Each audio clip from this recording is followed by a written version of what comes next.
రానున్న ఎన్నికలను దృష్టిలో పెట్టుకుని తెలంగాణ, ఛత్తీస్గఢ్ రాష్ట్రాల సరిహద్దు ప్రాంతాల పోలీసు ఉన్నతాధికారులు ఏటూరి నాగరం ఏఎస్పీ కార్యాలయంలో సమావేశమయ్యారు.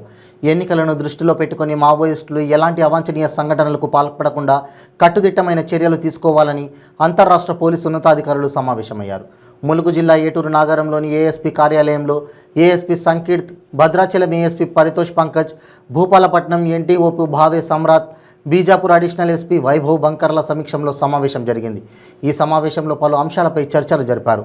త్వరలో జరగనున్న ఎన్నికల్లో తీసుకోవాల్సిన జాగ్రత్తలు, మావోయిస్టుల కదలికలు, అనుసరించాల్సిన వ్యూహాలు తదితర వాటిపై ఇరు రాష్ట్రాల పోలీసులు చర్చించారు.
అవును ఆయన